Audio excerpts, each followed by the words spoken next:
President Williams, distinguished faculty, honored guests, family, and graduates, welcome and congratulations. My name is Jeffrey Merrifield, and I am a partner emeritus with Pillsbury Law Firm and a former commissioner of the U.S. Nuclear Regulatory Commission. As your honorary commencement speaker, I am pleased to be here today at the Cavalla International University graduation ceremony. I'd like to thank President Williams for extending me the honor of addressing you today, and I would also like to recognize one of your fellow graduates, Francina Tate-Halrez, for recommending my inclusion in the ceremony.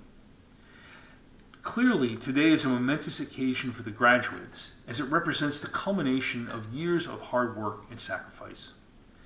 For some of you, this was not a linear pathway, but one that included many twists and turns as you juggled your studies, family obligations, and ongoing work and parenting responsibilities.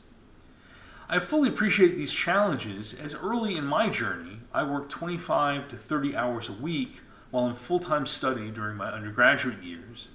And during law school, I worked full-time in the United States Senate as I pursued my degree at Georgetown Law School at night.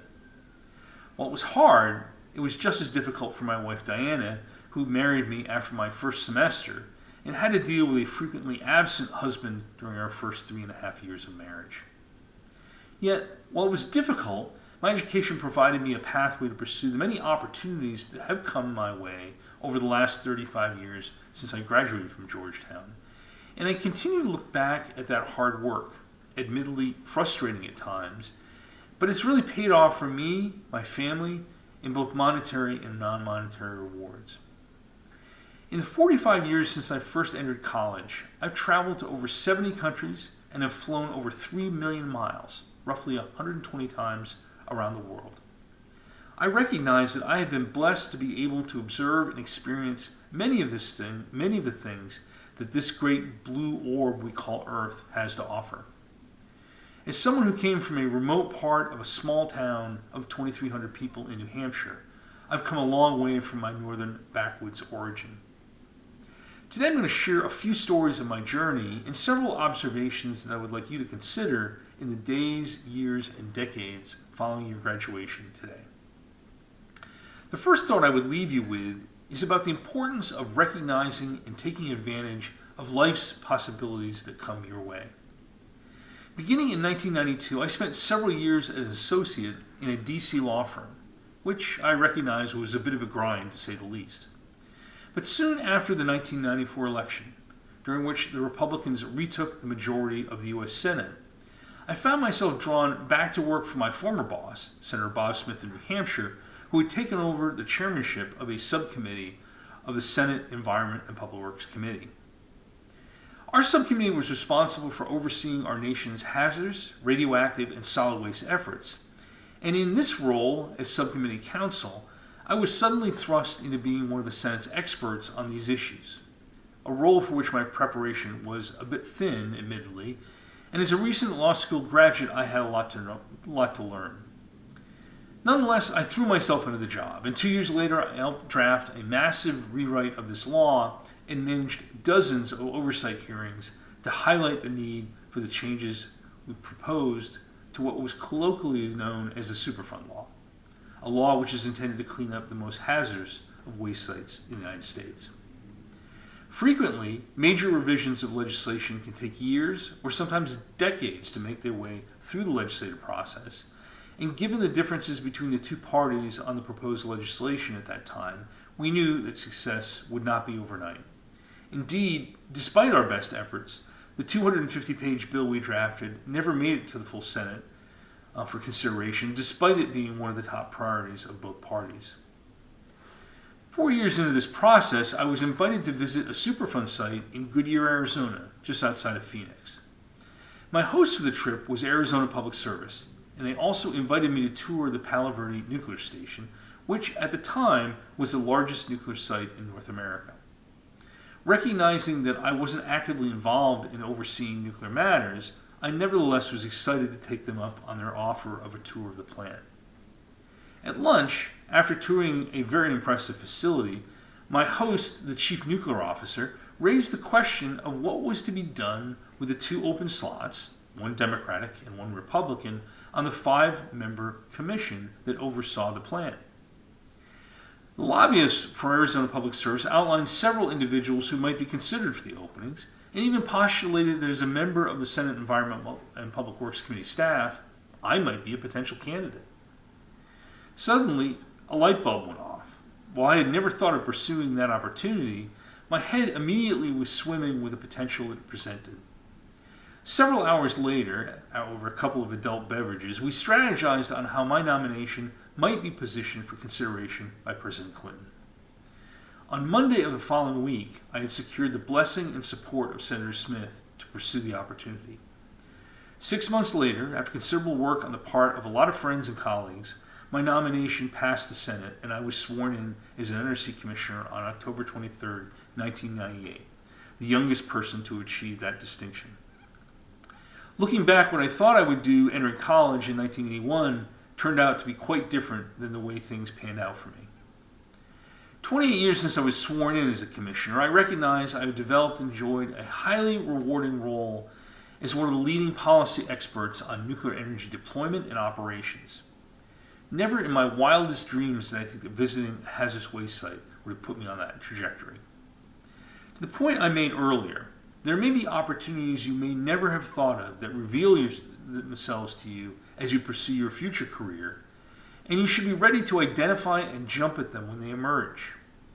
Opportunities will come your way, but it's up to you to identify and take advantage of them.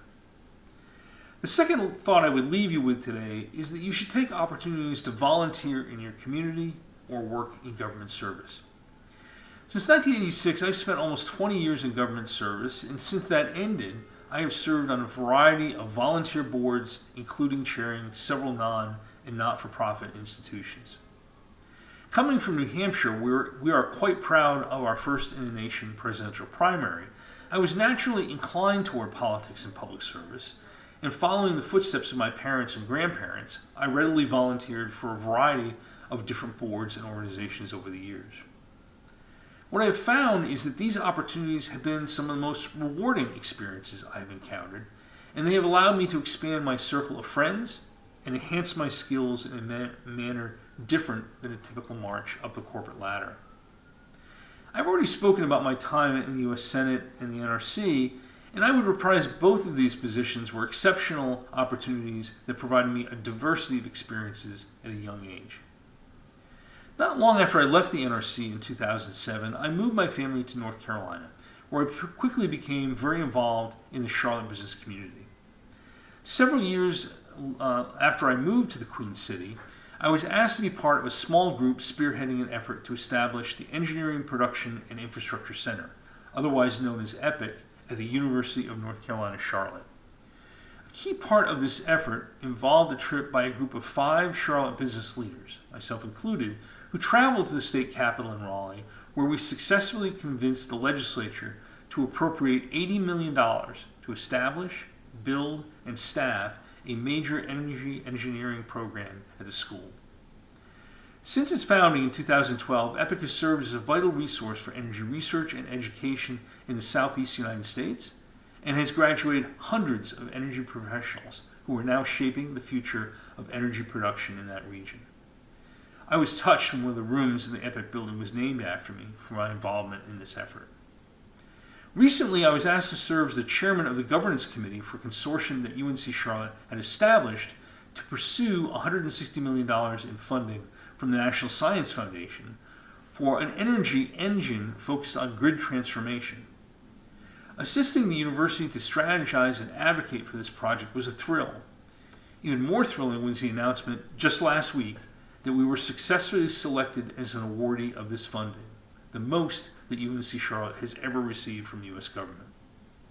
Although I've never earned a dime off the work that I have conducted on behalf of UNC Charlotte, I'm honored that my efforts have contributed almost $250 million in funding being directed toward this institution.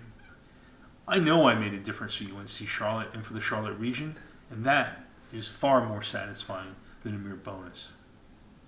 But it's not just me. My wife has also been a serial volunteer over the years in our children's schools, our church, and over the last decade volunteering on mental health organizations focused on suicide prevention. Most recently as the chair of the Charlotte chapter of the National Alliance on Mental Illness.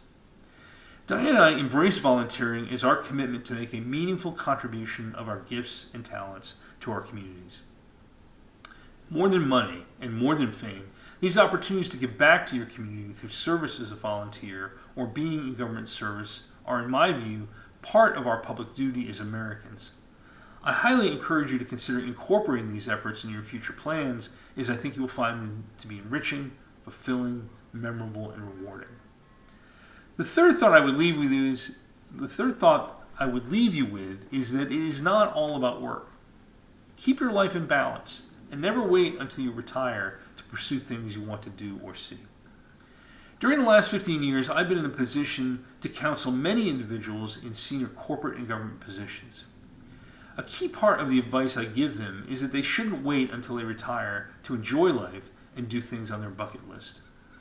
As I am nearly 63, I've seen too many examples of colleagues and friends who were finally able to retire, but either were challenged with health issues that prevented them from traveling or enjoying their newfound freedom, or more regrettably, died soon after they were able to retire. For my own part, during COVID, I realized I was failing to follow my own advice. So in the spring of 2021, credit card in hand, I contacted National Geographic Travel with the top item on my bucket list, a 12-day trip to Antarctica. It was an amazing experience and one I would recommend to anyone who loves nature and the outdoors. Both my wife and I agree that this was the best trip we have ever taken, and our memories of visiting this unique place will last our lifetime.